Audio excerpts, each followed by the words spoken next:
The previous three lectures have focused on one of the main tools of macroeconomic policy, the fiscal policies that involve taxing and spending. In this lecture, the discussion shifts to the second main tool of macroeconomics, the monetary policies that involve money, banking, and interest rates. Let's start with the question of what money is, which can actually be surprisingly difficult. Money isn't just bills and coins in your pocketbook. After all, many items have been used as money by different cultures. Native Americans and early American settlers used strings of beads called wampum as money. In the islands of Fiji in the South Pacific Ocean several centuries ago, islanders exchanged the teeth of the sperm whale as money. People have used cattle as money over the centuries. In certain areas of what was now Russia, horses were the main form of money well into the 20th century, and sheepskins and lambskins were used for small change. Metal forms of money have included not only coins, but also metal anklets and bracelets as a sort of wearable money, especially in West Africa. In prisons and prisoner of war camps in the 20th century, cigarettes have sometimes served as money. Here's a trivia question for that next dinner party. In the history of the world, what item was used for money over the broadest geographic area and the longest period of time? What item was used as money for the longest period of time in the broadest geographic area? Hint, the answer is not gold or silver, and it is not any precious metal. The answer is, it's the cowrie. The cowrie is a mollusk shell that's found mainly off the coast of the Maldive Islands in the Indian Ocean. Cowries served as money as early as 700 BC in China. By the 1500s, they were in widespread use across India and Africa. And for several centuries after that, cowries were used in markets including Southern Europe, West Africa, India, and China for a wide range of purchases. Everything from small purchases like buying lunch or a ferry ride to large business deals like paying for a shipload of silk or rice were all used with cowrie money. Cowries were still acceptable as a way of paying taxes in certain African nations well into the early 20th century. What made cowries work so well as money? Well, they're extremely durable. They last a century or more. As one writer said, they can be poured, sacked, shoveled, and hoarded in heaps while remaining clean, dainty, stainless, polished, and milk white. Another thing is that parties could use cowries either by counting up the cowrie shells of a certain size, or for very large purposes, they just measured the weight or the volume of the total number of shells that was going to be exchanged. It was also impossible to counterfeit a cowrie shell, but gold or silver coins could be counterfeited by making copies where you mixed in some cheaper metals. And finally, in the real heyday of cowrie money, from the 1500s into the 1800s, the collection of cowries was tightly controlled, first by the Portuguese and later by the Dutch and the English. As a result, the supply of cowries in the market was allowed to grow quickly enough to serve the needs of commerce, but not so quickly that cowrie shells no longer became scarce and inflation would have driven them out of business. So when we think about money, we clearly don't want to think about bills and coins. Economists instead define money not by its form, which can be widely different, but we define money as whatever in an economy performs three functions. And those three functions are the medium of exchange, store of value, and unit of account. So let me talk about each of these three functions in turn.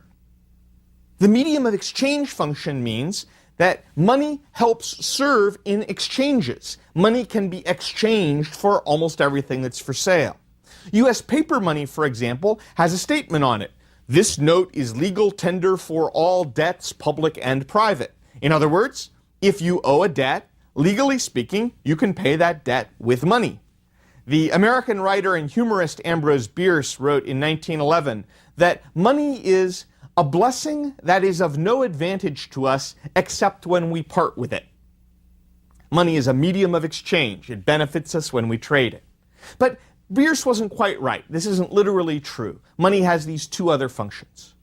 Money as a store of value means that money can be held for a time without losing much of its purchasing power.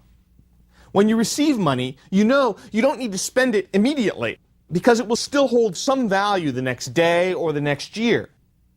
And in fact, holding money is a much better way of storing value than trying to purchase physical goods, like, say, canned goods or refrigerators, and storing those in your garage and trying to exchange them at some point in the future. This idea of money as a store of value does not require that money be a perfect store of value. In an economy with inflation, for example, money does lose some buying power each year, but it still remains money as long as it's in widespread use as the way of storing value.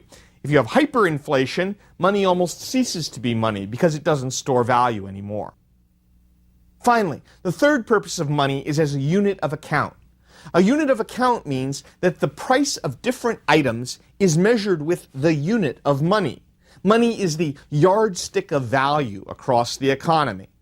So money offers this practical advantage for people and exchange, a practical advantage for businesses, a practical advantage for economists and government statisticians too, because we can measure everything as money. Now, for something to be money in an economy, it has to fulfill all three of these examples, all three of these functions. For example, a house can serve as a store of value, in the sense that it builds up value and you can sell it later. But houses do not serve as a medium of exchange or a unit of account, and so houses aren't money. In a casino, chips might serve as money within the four walls of the casino, because within the four walls of the casino, chips can function as a medium of exchange for food and drink and shelter and the souvenir shop. They can serve as a unit of account for everything you're doing within the casino. They can serve as a store of value as long as you're within the casino. But once you left the casino, they're not money anymore. But money is what it does. Money is not what it is. Money is what it does. The great advantage of money is that it avoids the need for barter in an economy. And barter would be trading one good or service for another without the use of money. Barter is just an inadequate mechanism for trying to coordinate the wide range of trades that happen in a modern advanced economy with a highly specialized division of labor. In an economy without money, an exchange between two people requires what economists call a double coincidence of wants. And a double coincidence of wants is just a situation where each person wants a good or service that the other person can provide. For example, if an accountant wants a pair of shoes, the accountant has to find someone who has a pair of shoes in the correct size and who is willing to exchange the shoes for some hours of accounting services. Now, just think for a moment about the complexity of such trades in a modern economy, with thousands upon thousands of different jobs, thousands upon thousands, millions of different goods. If you went around trying to look for trades in everything you wanted, it would be extraordinarily difficult. The double coincidence of wants is difficult to seek out. So when money fulfills its different functions, it allows an economy to avoid the problems of barter. And it opens up a far wider range of division of labor and specialization and exchange. John Stuart Mill, a famous economist of the 19th century, described this sort of interesting property of money as facilitating exchange. This is Mill's description from 1848. Mill wrote, "There cannot, in short, be intrinsically a more insignificant thing in the economy of society than money, except as in the character of a contrivance for sparing time and labor." He's talking about money, and he says, "It is a machine for doing quickly and commodiously what would be done, though less quickly and commodiously, without it. And like many other kinds of machinery, it only exerts a distinct and independent influence of its own when it gets out of order." When government statisticians think about money, they have their own way of measuring it. They use a series of definitions which we refer to as M1, M2, and M3. And you can think of these definitions of money as kind of a series of expanding circles, going from a narrow definition to a broader definition. The M1 definition of money includes currency, which is the coins and bills that circulate in an economy. It includes traveler's checks, which you purchase from a bank or financial company. You sign them, then you can redeem them with an additional signature when you want to spend them. And it also includes checking accounts. If you look at statistics for 2004, the total amount of M1 money stock in the U.S. economy was about $1.3 trillion. And most of that, about half and half, was currency or checking accounts, with just a little bit being traveler's checks. Now, what would be a broader definition of money? A broader definition, the M2 definition of money, includes everything that's in M1, but then added to that, it would also include savings deposits in banks. Now, savings deposits are sort of loosely defined as bank accounts on which you can't write a check directly, but you could easily withdraw the money at an automatic teller machine or bank, and maybe you could write an occasional check. M2 also includes money market funds. We talked about those in the earlier lecture, where the deposits of many investors are pooled together and invested in some very safe way like short-term government bonds. M2 also includes relatively small, that is, in this context, less than $100,000, certificates of deposit or time deposits. A CD or a time deposit are the accounts that a depositor commits to leaving in the bank for a certain period of time, ranging from a few months to a few years, in exchange for a higher interest rate. The point being here, you can withdraw and spend the money in M2, but it requires a greater effort and perhaps some penalty, whereas M1 can be spent very easily. If you look at the U.S. economy for 2004, the total amount in M2 is roughly $6 trillion compared to $1.3 trillion for M1. And then M3 is a still broader definition of money. That includes everything in M1 and M2, but when you add on M3, you add on the large time deposits, the large certificates of deposit, which typically exceed $100,000. Now, remember, of course, when you put your money in a certificate of deposit, there's a substantial penalty for early withdrawal, and so pulling the money out sooner is difficult and in some cases costly. Another large portion of M3 is made up of institutional investments, which are like those big pension funds make in money market funds. So these ingredients of M3, these large time deposits, these institutional investments in money market funds, are typically held by very large investors with somewhat long-term time horizons. While they could be spent in theory, they're still sort of one more step away from the highly spendable, easily available money that was defined under M1. And if we look at the U.S. economy for 2004, total M3 that year was $8.9 trillion, as compared to the $6 trillion for M2 and the $1.3 trillion for M1. Now, I'll just say the lines between these different categories can be a little bit blurry. For example, some of the funds that are listed under M2, you can write checks, or at least some checks against those funds, which would kind of make them like M1. But, as always, just remember, economic statistics are not defined as cleanly as temperature or height or weight. We just sort of need to draw the lines and do the best we can. Overall here, notice that currency, bills and coins, is actually a fairly small slice of the total money that's in an economy. Bills and coins are only about half of M1, the narrow definition of money, and they're less than a tenth of M3, the broad definition of money. So, when you're thinking about money in a modern economy, you shouldn't be thinking about bills and coins, you should be thinking about bank accounts. A common question people have is, well, what about credit cards and debit cards? How do they fit into the picture? And the short answer is, they're not money. Just to be clear here, what do I mean by a credit card? A credit card is a way of borrowing in the short term and paying later when the bill comes. A debit card is a card which is linked to your checking account, so it pulls money out immediately.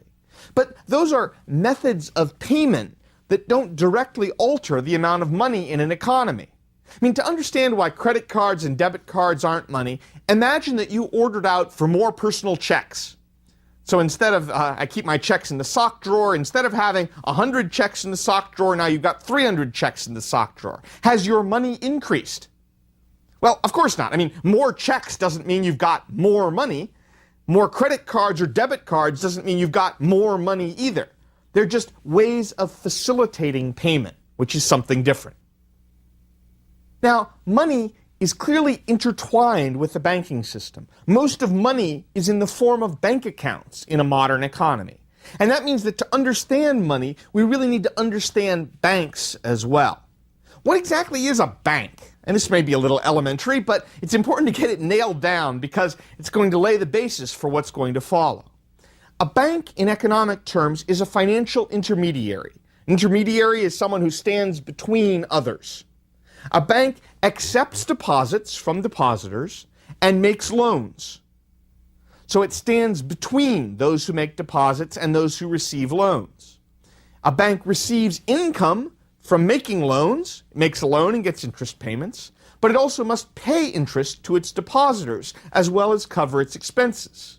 So you can imagine the bank sort of standing in the middle, with depositors putting money in on one hand and getting interest payments back, and on the other hand, the bank is passing money out to borrowers and getting interest payments back from those borrowers.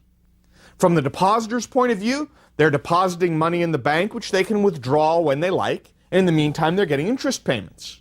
From the borrower's point of view, they're receiving loans from the bank, and they need to repay those loans with interest over time, and often to repay various fees that are attached to the loans as well. To give you a sense of how this works for the U.S. banking industry, let me sort of describe the overall financial balance sheet for the banking industry in 2003.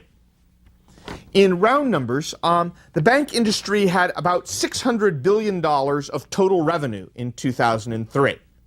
Now, of that revenue, about $400 billion, about two-thirds of the total, came from interest that was paid to banks by those who had borrowed money. And about one-third came from fees and charges.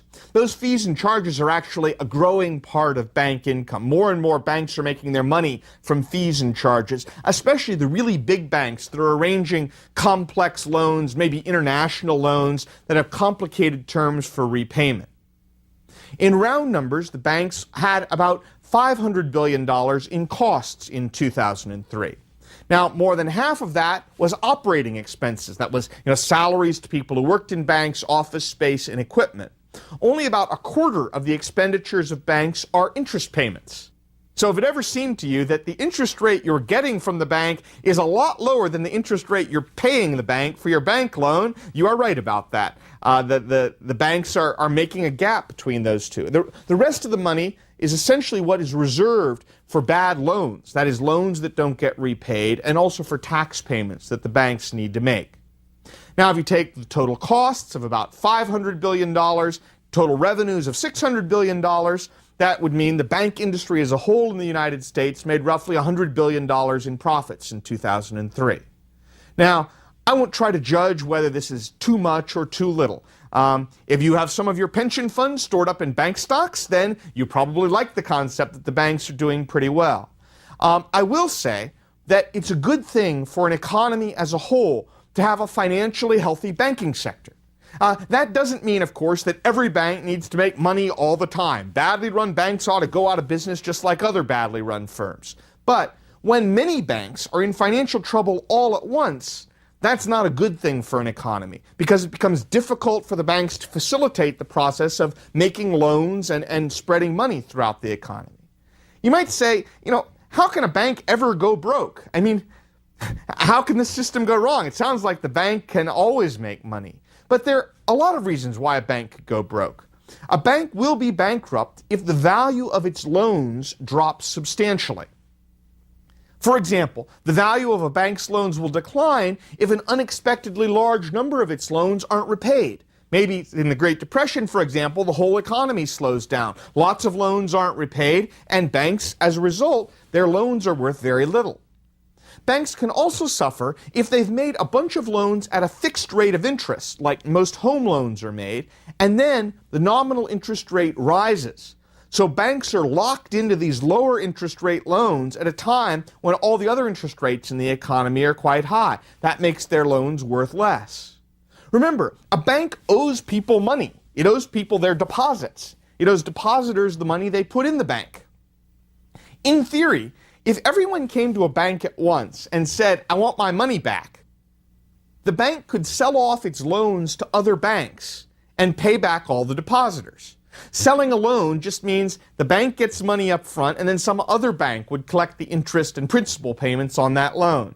As many of you probably know, if you borrow for a home mortgage, the mortgage might be issued by one bank, but then it's often sold to another bank or some kind of financial institution who collects the payments after that. But if the value of the loans has declined, then the bank could not sell its loans and pay off its depositors. The money that the bank owes to depositors would be greater than the assets the bank has. And so in that situation, when the value of the loans goes down, the bank is essentially bankrupt. So banks can go broke, and they do. And the fact that they were doing well in 2003 doesn't prove that they always will do well in the future. Now, how do banks link together with money? Economists like to say banks actually create money. They create money by the process of making loans. After all, if you get a bank loan, say for a car loan or a house loan, what do you do with that loan? Well, what you usually do is, it's in the form of a check and you hand it to the person you're buying the house from or buying the car from. You give it to someone else.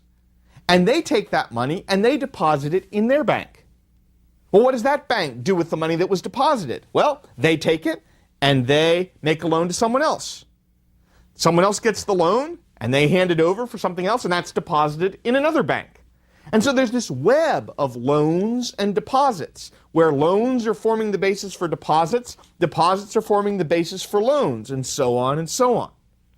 Now, each bank has a certain quantity of deposits. Each bank uses those deposits to make loans. And banks are actually required by law not to lend out absolutely everything they have, but to keep a certain reserve. And we'll call it the reserve requirement, a certain reserve that they can't lend out.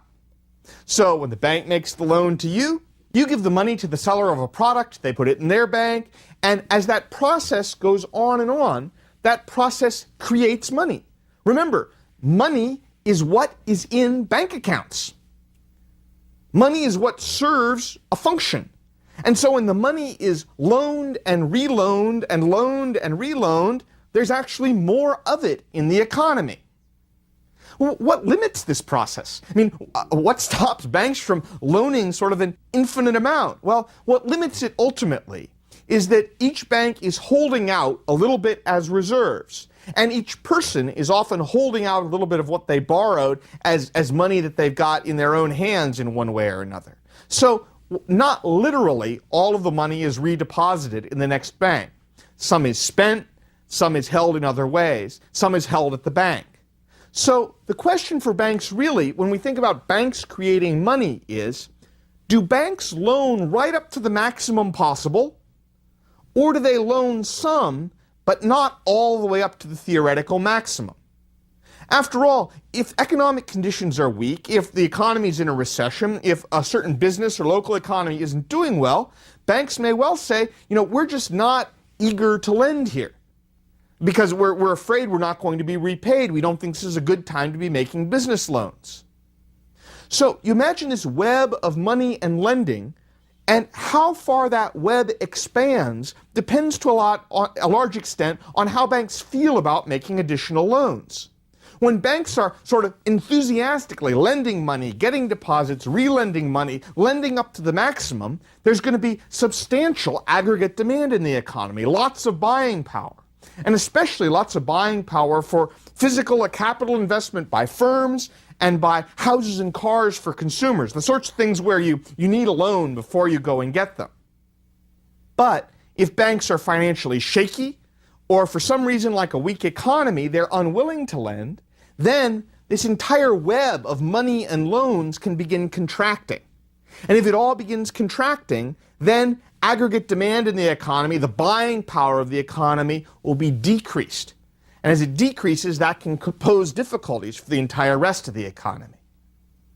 Now, since money and banking and lending and borrowing are all so tightly interrelated with each other, the government is going to exert some influence over the quantity of money and lending in an economy. It's going to exert that influence through its regulation and its interactions with the banking system. If the policies affecting money supply and aggregate demand are done poorly, then it can cause recessions. There'll be too little aggregate demand. Or if they're done poorly and too much money supply is created, and that web of lending expands beyond reason and beyond what the economy can produce, the result can be too much aggregate demand. As John Stuart Mill said earlier, money doesn't matter at all except when it's done badly. If it's done badly, that control over the money supply, the expansion and contraction through the web of banking, can either lead to recessions or to inflation. On the other side, if government manages the money supply well and manages this environment of lending and borrowing and the web of aggregate demand and money, then that can help aggregate demand grow at the same pace as aggregate supply. And as potential GDP expands with long-run economic growth, aggregate demand can track right along. The macroeconomy can stay in balance. You can sort of steer between too much aggregate demand from the great expansion of money and too little aggregate demand. You can get to that Goldilocks economy where everything works out just right. Let me give you one last example of money. One of my favorites is money from the island of Lapp. Money from the island of Lapp takes a very peculiar form, and this is all a true story, just so you know. Lapp is one of the South Sea islands, and on that island, the money supply is giant stones, giant cartwheel stones, which are far too heavy to carry. But it works as money nonetheless, because ownership over all of those stones is perfectly clear. If you say, well, I'm going to buy this house over there, I'm going to pay you in giant cartwheel stones, everyone keeps track and says, okay, well, that's fine. That stone used to be my stone, and now it's your stone. We don't physically need to move the stone. We can just leave it right where it is, because we can buy and sell just keeping track of who owns these large stones. There is even a case in the economy of Lapp where they tried to transport some of these extremely large stones across a bay, and the boat sunk to the bottom. So the money was at the bottom of the bay. Well, at first this seemed like a terrible catastrophe. But as they thought about it, they sort of thought, it frankly doesn't even matter if we can see the money, right? We don't need to see it because we know it's down there. And we can just say, well, now you used to own that stone, and now I own that stone, and we've traded the stone. We don't physically need to move it. It's fine if it's at the bottom of the bay, right? So this entire economy of this small South Sea island operated on the basis of these stones that didn't actually need to be moved around. Now, when you hear that kind of a story, you think to yourself, I think to myself, well, that's crazy. How can you do that? But that's actually exactly how the U.S. economy worked for a long, long time. You remember all the gold in Fort Knox? All the gold in Fort Knox wasn't getting shipped from place to place to place. Instead, like the giant stones on the island of Lapp, people were just walking down there with little pieces of paper and saying, well, this pile of gold used to be belonging to this bank, but now it's all been belonging to a different bank. This used to be gold that belonged to France. Now it's gold that belongs to the United Kingdom. Now it's gold that belongs to the United States. And there was a willingness to realize that it didn't matter whether the gold actually moved one place or another. All that mattered was we kept track of the buying power. We kept track of who it belonged to. And at some point, not that long ago, we realized that real money, what we now think of as real money, doesn't need to have a pile of stones somewhere. And it doesn't need to have a pile of gold somewhere. Real money can function perfectly well, just keeping track of who owes what to whom. It doesn't have to have some physical asset sitting behind it anymore. So when we manage money and we think about the relationship of money, we don't need to think about stones, gold, cattle, cowrie shells, any physical asset. We just need to think about this pattern of the ability to buy and sell and borrow throughout the economy, which can work perfectly well. The next lecture will introduce the institution of the central bank. The central bank has primary responsibility for monitoring banks and encouraging them to borrow and lend more or less.